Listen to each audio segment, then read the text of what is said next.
क्या भगवान हमारी बातें सुनते हैं? ये कई बार प्रश्न उठता है क्योंकि हमने देखा ना कई बार हमें महसूस होता है कि हमने कुछ मन में बोला कि ऐसा हो जाए और अचानक वो चीज़ें हो जाती हैं और लोग कहते हैं कि यार मैंने अभी जस्ट सोचा था और ये हो गया।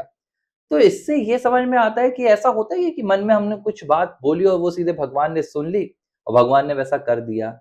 बिल्कुल मोहन जी, भगवान जो आप कह रहे हैं ना कि हमारी बातें सुनते हैं, अवश्य बिल्कुल सुनते हैं।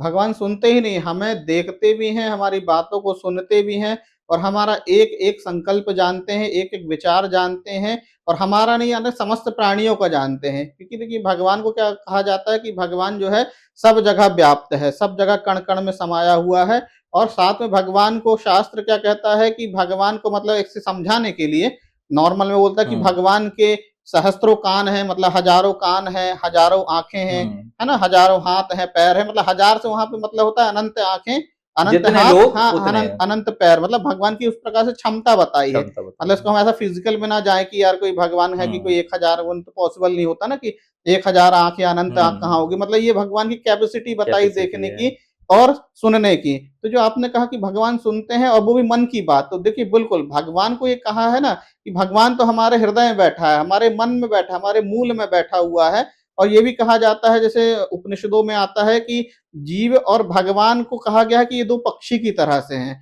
और ये 2 पक्षी हृदय में बैठे हुए हैं। तो मतलब भगवान जहाँ हम बैठे हैं, वहीं पे भगवान बैठा है। तो इसका क्या मतलब है कि जो भी हम विचार करते हैं, वो उसको भगवान भी जानता है और हम भी जानते हैं। इसलिए ये भी कहा जाता है ना कि यदि हमने मन में कुछ कहा, तो उसको 2 प्राणी जानते हैं, बाकी इससे अनभिज्ञ होते हैं। एक हम स्वयं जानते हैं और एक भगवान, क्योंकि दोनों ही साथ-साथ में ही विराजते हैं। शरीर के जैसे कहते हैं केंद्र में जीवात्मा है और जीवात्मा के केंद्र में भगवान है। भगवान भी वहीं बैठा है जहाँ जीवात्मा है। तो भगवान जीवात्मा के एक-एक संकल्प को जानता है और इस संकल्प को जानने के कारण ही वह फिर कर्म का फल देता है। क्योंकि यदि देखिए भगवान हमारे संकल्प को ना जाने, हमारे विचार को ना जाने कि हमारे मन में क्या चल रहा है, तो फिर वो हमें फल कैसे देगा?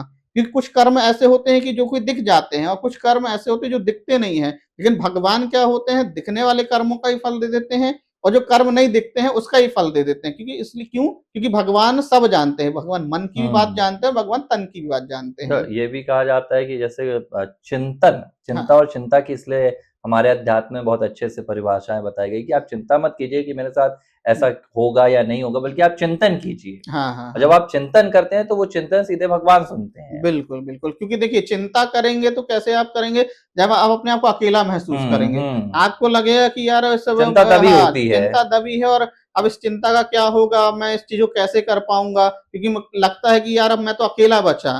लेकिन जब आपको ये रियलाइज़ होगा कि नहीं मैं अकेला नहीं हूँ, मेरे साथ कोई और भी है, जिसको भगवान वो कहते हैं, चिंतन है परमात्मा फिर, कहते हैं। भगवान से बात हाँ, करो। तो फिर हम वहाँ चिंता की जगह हमारा डायरेक्शन कहाँ चला जाता है? चिंतन की ओर, कि यार अब तो डरने की बात नहीं है, भाई भगवान हमारे साथ में है। उसको हम रियलाइज करते हैं कि यार हम अपनी मतलब जो चिंता है उसको भगवान से निवेदन करें और ये माने कि हाँ ये जो चिंता हम भगवान से निवेदन कर रहे हैं मन ही मन, वो भगवान सुनेगा और सुनी हुई चीज को जानेगा भी और हमारी चिंता दूर करेगा। तब आपकी चिंता जो है ना चिंतन बदल जाएगी। और देखिए अध्यात्म का यही तो लाभ है कि आप जब अकेले होते हैं ना तो चिंता करते हैं और जब आप अध्यात्म में घुसते हैं ना तो आपको ये लगता है कि नहीं मैं अकेला नहीं हूँ, मेरे साथ वो परमात्मा भी जुड़ा है। तो आपको चिंता चिंतन में बदल जाती है और आपके जो कर्म है ना वो दिव्य कर्म हो जाते हैं और कहीं ना कहीं फिर आपके जीवन की जो समस्याएं हैं ना धीरे धीरे सॉल्व होने लगती हैं। नहीं तो आप अकेले पड़ जाएंगे, यदि आप ये मानोगे कि मैं अकेला हूँ तो आपको क्या लगेगा कि यार अब मेरे को कौन बचाएगा, अब क्या रास्ता है वो कहाँ से निकलेगा।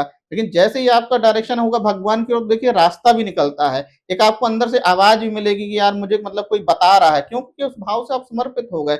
आपकी चिंता चिंतन में बदलेगी और आपका जो जीवन है ना वो समस्याओं को सुलझाता भी रहेगा। हाँ, मतलब इसे आप एक्शन और इंटेंशन ऐसे देख सकते हैं कि हाँ। जैसे अगर आप इंटेंट कर रहे हैं ना, जैसे अगर गीता में भी बताया गया है, हुँ। तो मुझे लगता है वो इसी तरीके से भगवान श्री कृष्ण ने कहा ना कि भाई आप किसे मार रहे हो, आप ये मत देखो, आप ये देखो आप क्यों मार रहे हो। अगर आप धर्म के लिए किसी को मार रहे हो, हुँ, तो हुँ। फिर वो आपका वध करना कोई पाप नहीं है। लेकिन अगर बिल्कुल, आप अपने व्यक्तिगत लाभ के लिए मार रहे हो, तो वो बिल्कुल, कहीं न कहीं पाप हो जाएगा। तो आप सोचते क्या हैं? आप इंटेंट क्या कर रहे हैं? बिल्कुल। आपका एक्शन भले कुछ हो, हाँ, हाँ। लेकिन अंदर आप क्या सोच रहे हैं वो भगवान जानता बिल्कुल, है। क्योंकि देखिए भगवान एक्शन से ज़्यादा इम्पोर्टेंट किसको देखते हैं? आपके भाव इंटेंशन को। को हाँ, देखते कि हैं। आपका इंटेंशन क्या है? यदि आपका इंटेंशन ना सामाजिक, परमार्थ में, आपके स्वार्थ से रहित कर्म होंगे ना, तो वो आपका इंटेंशन शुद्ध इंटेंशन होगा, प्योर इंटेंशन होगा।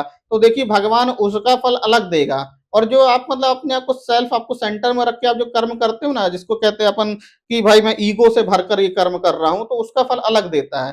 तो जब कहीं न कहीं आप जब परमात्मा से जुड़े होते हैं ना, तो आपकी जो आपने जो कहा ना कि चिंता चिंतन में बदल जाता है, तो वो पूर्णतः सत्य बात अच्छा, है। ये भी कहा जाता है कि इससे भगवान उनकी नहीं सुनते जो भगवान से बात करते हैं, कि कोई हुँ। अगर मन में विचार कर रहा है, भगवान को याद करके बात कर रहा है, भगवान उसकी भी सुनते हैं जो भगवान से बात नहीं करते। जैसे बहुत से लोग होते हैं, हाँ, हाँ, हाँ। आप देखते होंगे कि वो बाहर से तो अच्छा दिखावा कर रहे हैं कि वो धार्मिक हैं, हाँ, वो पूजा भी कर रहे हैं, वो समाज सेवा भी कर रहे हैं, लेकिन मन में उनके चलता रहता है कुछ और। बिल्कुल। वो सोचते हैं यार इस समाज सेवा से मेरे को ये फ़ायदा हो जाए, मैं ये दिखावा करके 4 गरीबों को दे रहा हूँ, इससे मुझे करोड़ों मिल जाए। तो बिल्कुल। ये जो वो भगवान से तो नहीं बोल रहा है, हाँ। लेकिन उसकी भी बातें भगवान सुनते बिल्कुल, हैं। क्योंकि देखिए ना, भगवान तो उसके भी मन में बैठा है जो ऐसा हाँ, दिखावा कर रहा है। भगवान से बात क्या छिपी है, भगवान तो सब जानते हैं। देखिए जब आप जो दिखावा कर रहे हैं ना, तो देखो लोगों को तो ऐसा लगेगा कि भाई आप अच्छा कर रहे हैं, लेकिन आपको तो खुद को तो पता है ना कि आप दिखावा कर रहे हैं। देखिए जो दिखावा करता है तो उससे तो ये छिपी नहीं होगी बात कि भाई मैं दिखावा कर रहा हूँ। जब उससे नहीं छिपी है तो फिर भगवान से कैसे छिप सकती है? क्योंकि वो और भगवान दोनों ही जानते हैं कि ये दिखावा है कि सही बात है। तो वो बाहरी तौर पे भले ही आडंबर कर ले, दिखावा कर ले, पर अंदर से उसको ही पता है और भगवान को ही पता है। तो यार भगवान इसी हिसाब से तो आपको मतलब उस चीज़ का फल देते हैं ना।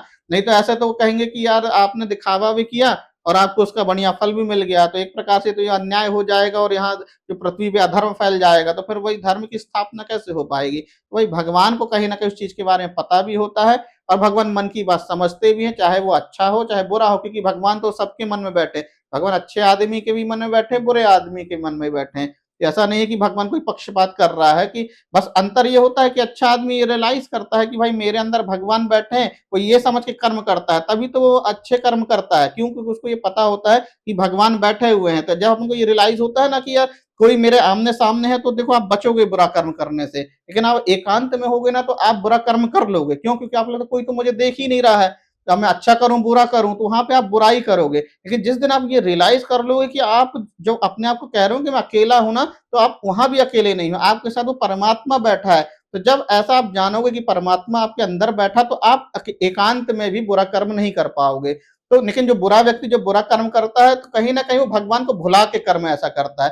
वो ऐसा मानता है कि यहाँ भगवान नहीं है, मेरे अंदर नहीं है, इस स्थान में नहीं है, तो अब मैं जो कर रहा हूँ वो कोई नहीं देख रहा है, कोई नहीं सुन रहा है। लेकिन वो उसकी एक गलतफ़हमी होती है। इसीलिए कहा जाता है ना कि आप एक्शन क्या कर रहे हैं, आपका एक्शन क्या है, वो मैटर नहीं करता हाँ, है। हाँ, हाँ। अगर आप किसी को बचाने के लिए एक थप्पड़ भी मार रहे हो और आप हाँ, अंदर से सोच रहे हैं कि ये थप्पड़ उसकी जान बचा लेगा, ये थप्पड़ बिल्कुल, उसे मुश्किल से निकाल लेगा, तो बिल्कुल। आपके थप्पड़ को पाप नहीं कंसीडर किया बिल्कुल, जाएगा, बल्कि बिल्कुल, आपका जो इंटेंशन है, बिल्कुल। वो कंसीडर क्योंकि किया ये जाएगा। देखा जाएगा ना कि भाई फाइनल मतलब रिज़ल्ट क्या निकल रहा बिल्कुल, है। बिल्कुल। यदि रिज़ल्ट आपका अच्छा है, तो ये नहीं देखा जाएगा कि आपने उसको कैसे किया, वो कर्म आपके मायने नहीं रखेंगे, रिज़ल्ट मायने रखेगा। इसलिए रक्षा में हाँ, किया गया प्रहार हाँ। आपको कोई वहाँ पर वध बिल्कुल। का दोषी नहीं जैसे मानता देखिए ना, है। माता-पिता बच्चे को डाँटते हैं, उसे मारते भी हैं, तो इसका मतलब ये थोड़ी ना कि माता-पिता बच्चे के प्रति बुरे हैं।